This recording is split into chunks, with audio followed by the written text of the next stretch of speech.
Hey there, my name is Sage and you're watching D&D Daily. Today, I'm doing a blind stat block reading of the Dragonborn of Sardior. Let's do this thing.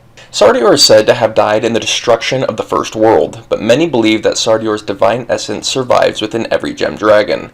This philosophy is central to the teachings of Sardior's Dragonborn champions, who wield psionic power in the service of their mysterious cause. Many of these champions are associated with the inheritors of the First World. Sardior's champions use telekinetic power to move their foes and even carry themselves through the air. Their breath weapon, a blast of heat, is believed to be an echo of long-lost Sardior's breath. Because Sardior is wrapped up in mystery, unlike Bahamut and Tiamat, there is a lot less character motivation with one of these characters, but that also leaves space for a lot of creative liberation. I may not feel personally inspired by Sardior's backstory, but I can totally see somebody else finding something there. Maybe this stat block is going to bring me a little bit more inspiration, so let's jump into it and find out. The Dragonborn of Sardior is a medium humanoid, typically neutral, with an armor class of 17, hit points of 75, a speed of 30 feet, and a hovering flying speed of 30 feet. The Dragonborn of Sardior has a +2 to Strength, +3 to Dex, +3 to Constitution, +4 to Intelligence, +2 to Wisdom, and +1 to Charisma. This is looking like a spellcaster with an emphasis on staying alive. It has proficiency in Constitution, Intelligence, Wisdom, and Charisma saving throws, and it is resistant to psychic damage. The skills it has proficiency in are Arcana, History, and Perception, and it is immune to the Frightened condition.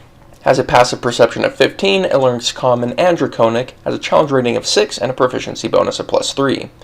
It gets 1 legendary resistance a day, and mental defense allows it to add its intelligence modifier to its AC. The Dragonborn of Sardior gets 3 Mind Blade attacks. Mind Blade is a melee or ranged weapon with +7 to hit, reach of 5 feet, or range of 20 to 60 feet. It hits one target, and when it does hit, it does 1d4 +4 piercing damage, as well as 3d6 psychic damage. Because this is a spellcaster, I'm guessing you're going to want to stay at that 20-foot range, though to be fair, 20 feet is not very far. This is something that I could see using the hover and the fly to your advantage, that you would fly above them, throw your blades, and then kind of fly out of range and have this basically flyby type playstyle, but instead of using flyby, you're using a little bit of range. Its breath weapon attack is Heat Breath, which recharges on a 6. The Dragonborn excels a wave of intense heat in a 30-foot cone. Each creature in that area must make a DC 14 Constitution saving throw, taking 6d8 fire damage on a failed save or half as much damage on a successful one. Metal objects in that area glow red hot until the end of the Dragonborn's next turn. Any creature in physical contact with a heated object at the start of its turn must make a DC 14 Constitution saving throw. On a failed save, the creature takes 2d8 fire damage and has disadvantage on attack rolls until the start of its next turn. So it kind of is like a nerfed heat metal in an AoE effect. That's pretty cool. Specifically against martials is where it's going to be most effective. The Dragonborn of Sardior also gets spellcasting in the form of psionics. The spells it gets are each once per day. We have Bigsby's Hand, Hypnotic Pattern, and Telekinesis. Those are all phenomenal spells.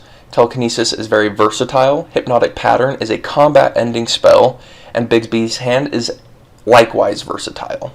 I feel like unlike the Dragonborn of Bahamut, this character is really relying on that fly.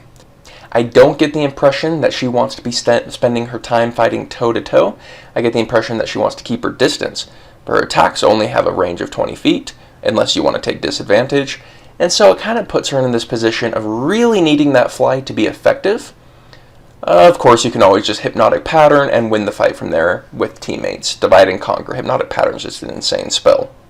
So in other words, I feel like the versatility factor is lower for the Dragonborn of Sardior than it is for the Dragonborn of Bahamut, but not non-existent. You can still absolutely use this for a telekinetic character and it would work just fine. Also different than the Dragonborn of Bahamut is I don't get that impression that you have the whole flavor backstory built in. This is something you kind of have to work more towards to get that motivation, just because Sardior is so elusive and non-concrete. It translates to having a character who's non-concrete as well. So long story short, I think I prefer the Dragonborn of Bahamut, but I don't mind the Dragonborn of Sardior.